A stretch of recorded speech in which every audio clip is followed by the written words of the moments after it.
Hello दोस्तों, नमस्कार, जय हिंद। मैं जैक्सन सम्राट आपका हार्दिक स्वागत करता हूं फ्यूचर एकेडमी के डिजिटल प्लेटफॉर्म फ्यूचर जॉब वाला पर।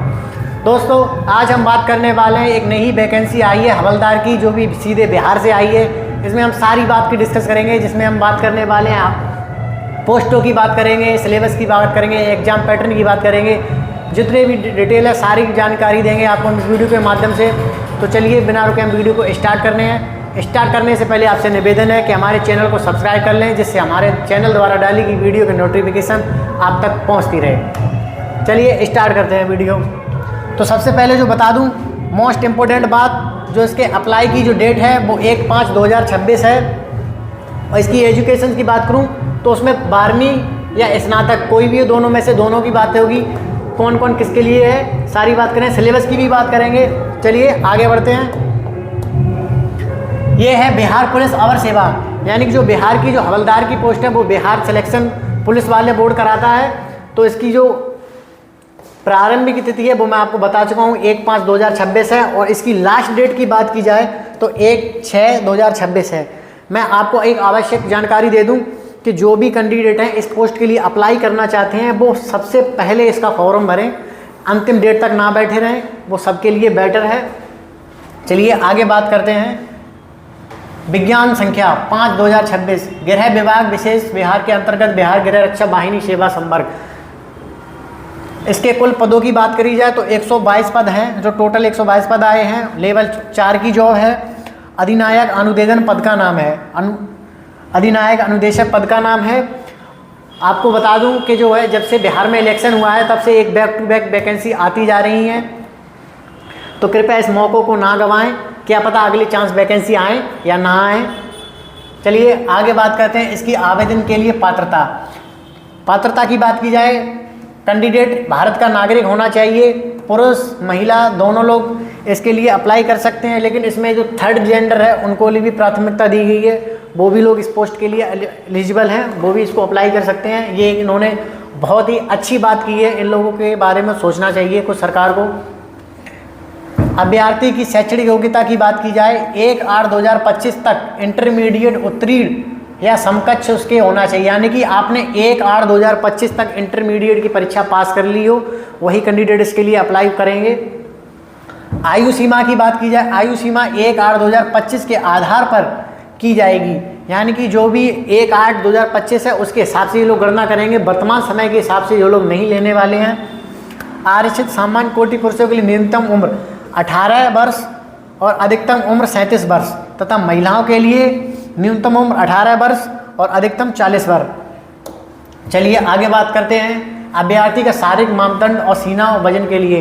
ये एक हवलदार की पोस्ट है जिसमें कैंडिडेट का पूरा फिजिकल होगा, जिस तरह से यूपी पुलिस कांस्टेबल में होता है, लेकिन उसके बाद कुछ और भी चीज़ें हैं जो इसके लिए मांगी गई हैं। उसमें हम बात करेंगे अनारक्षित, यानी कि जनरल के सामान्य पिछड़ा वर्ग पुरुषों के लिए न्यूनतम 1.65 हाइट मांगी गई है। अत्यंत पिछड़ा वर्ग के लिए अनुसूचित जाति एवं अनुसूचित जनजाति पुरुषों के लिए 160 सेंटीमीटर हाइट मांगी है। सभी वर्गों की, यानी जितने भी ओबीसी एससी एसटी कैंडिडेट की जो भी महिला उनके लिए 155 सेंटीमीटर हाइट रखी गई है। सीना की बात की जाए अगर पुरुषों के लिए तो 81 न्यूनतम होना चाहिए, और जो लोग फुलाकर सीना दिखाए उसके लिए 86 होना चाहिए। फुलाकर सीना 86। चलिए आगे बात करते हैं। आगे सीने के बाद कम से कम 5 सेंटीमीटर का अंतर होना, यानी कि जो आपका 81 है उसमें कम से कम 5 सेंटीमीटर प्लस होना चाहिए सीना। वजन सभी वर्गों की महिला उम्मीदवार के लिए न्यूनतम, यानी जो महिला कैंडिडेट है उनका वेट 48 किलो होना चाहिए, इससे प्लस होना चाहिए, वो ज़्यादा बेटर है। और यहाँ पे थर्ड जेंडर की बात की जाए, अभ्यर्थी के लिए शारीरिक मापदंड तथा शारीरिक दक्षता परीक्षा मानदंड पिछड़ा वर्ग के अभ्यर्थी, यानी इनको जो ऊपर जनरल कैटेगरी के उनके समान होगा। चलिए आगे बात करते हैं। आगे नियुक्त की प्रक्रिया, लिखित प्रतियोगिता परीक्षा एवं शारीरिक दक्षता परीक्षा की प्रक्रिया, यानी कि जो आपका फिजिकल और रिटन एग्जाम होगा उसके द्वारा जो लोग मैट्रिक बैठाएंगे, यानी कि रिटन एग्जाम, लिखित परीक्षा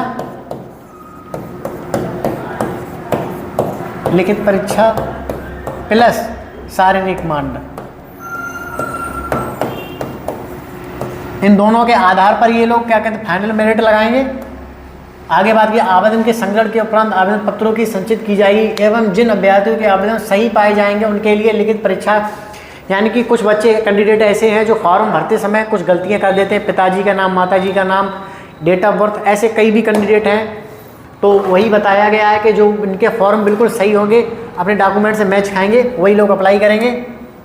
आगे बात करें शारीरिक परीक्षा, शारीरिक दक्षता 100 नंबर की होगी, अंकों की ऊंचाई, सीनाई, अंक दे यानी कि सभी की बात होगी।